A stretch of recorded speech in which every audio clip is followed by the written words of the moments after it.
Thank you, Sam. I appreciate it, and I want to thank everyone for listening in today. I want to start off by saying I'd like to sort of explain the title just a little bit. Acquiring Safe Harbor on Appraisals, what this means to you and your appraisers. That's the bulk of today's discussion is in regards to Safe Harbor itself and Appendix N. However, in order to get to that and get a full understanding of that, we're also going to have a little bit of discussion in regards to HPMLs and the HPML Appraisal Rule in general, and then also the good old qualified mortgages. We'll discuss those just a little bit because they make up the bulk of exemptions from the HPML Appraisal Rule. So having said all that, we'll kind of get started and move on in. Now, if you're, as Sam mentioned, if you're following along in the manual, in the training manual, we're going to be starting there on page 4 under Section 1, which is what the HPML Appraisal Rule overview is. And I'd like to start by sort of discussing and defining what an HPML is. An HPML loan is a mortgage loan that's considered a higher price mortgage loan if it's secured by the consumer's principal dwelling and they're charged specific interest rates. As you'll notice in there, if it's a first lien mortgage that is not a jumbo loan and they're charged a rate of 1.5% over the published APOR rate, then that is considered an HPML loan.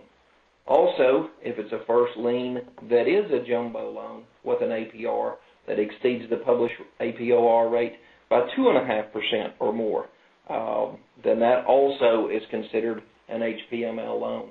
And then going forward, for subordinate liens, that would also qualify. If it is a subordinate lien that has an APR that exceeds the published APOR by 3.5% or more, then that's also considered an HPML. Now, keep in mind, this rule only applies to the consumer's principal dwelling. Do not get this confused with the eco-evaluations rule. This is strictly the consumer's principal dwelling for higher price mortgage loans. If we move along, we're still on page 4, you guys, down near the bottom of page 4 in the manual.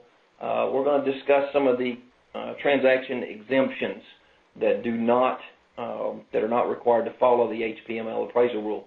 The biggest one of those, as I mentioned previously, we're going to do a little bit of discussion about those today, is qualified mortgages.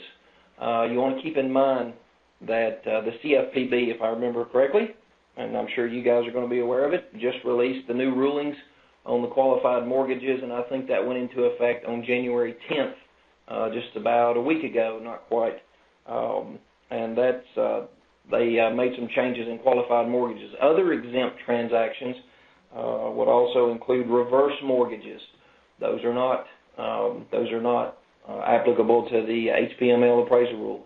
Bridge loans, when the term is 12 months or less and it's used to acquire a new principal dwelling. Loans secured by new manufactured homes. Loans secured by boats, trailers, and or mobile homes. Loans used for the initial construction of a dwelling. Also, as you guys are also aware, hopefully, if not, we're going to discuss it a little bit. Effective back in December of 2013, they also released a supplemental final rule to the HPML appraisal rule, and that made some additional exemptions applicable. You'll notice in there that it should be noted final ruling regarded the additional exemptions to include certain streamlined type loans and loan requirements, in small loans of $25,000 or less, and then also loan requirements of any type manufactured dwellings were modified and or exempted up until July 18th of 2015. Now again, these were modified and changed around a little bit. There are some changes in the manufactured dwellings.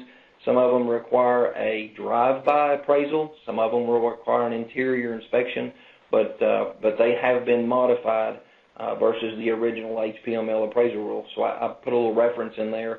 You should refer to the Appraisal for Higher Price Mortgage Loans Supplemental Final Rule for further discussion on those exemptions. And then moving forward, Under client notification requirements, we're going to be moving down to page 5 there in the manual now. In order to be in qualification with the HPML Appraisal Rule, the client must be notified within 3 business days after receiving the application that they have a right to receive a free copy of any appraisal ordered in connection with the application. In addition to that, I kind of find this one a little bit odd as an appraiser and as an appraisal reviewer. However, it does apply, and you must also, for HPML appraisals that are required to follow the rule, you must also notify the client that they can hire their own appraisal at their own expense if they would like to have another appraisal for their own use. Now, do not get this confused with the second appraisal requirements because there are certain situations we're going to discuss briefly in which a second appraisal may be required. This is totally something over and above that says that you have to let the client know that they can order their own appraisal for their own use. And I also made a little note up there. Should be noted that the bank cannot use any appraisal report ordered by the consumer for federally related transactions. So if they do decide to order their own appraisal, they're not going to be able to let you use that appraisal. Can't be used in conjunction with that. Okay, for the appraisal itself, under the HPML appraisal rule, there are specific requirements, and other than what I mentioned previously regarding certain manufactured home loans where a drive-by appraisal is acceptable, the report must be written and it must be an interior inspection. The report must meet USPAP and FIREA guidelines at a minimum, and we'll be discussing the FIREA guidelines later on today. We'll kind of discuss USPAP and some of those requirements and some of the recent changes on that as well, but we'll get into the FIREA guidelines to sort of help you understand what those are, just in case you're not aware of them.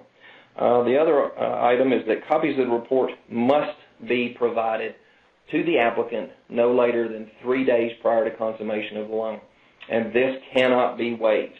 Again, do not get this confused with the co-evaluation rule, which does allow you to waive that and provide a copy at closing. With the HPML appraisal rule, if your loan has to follow this rule, they cannot waive that requirement.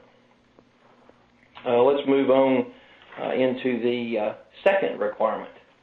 The second appraisal, I'm sorry. When is the second appraisal required? There are certain situations under the HPML appraisal rule when a second appraisal is required.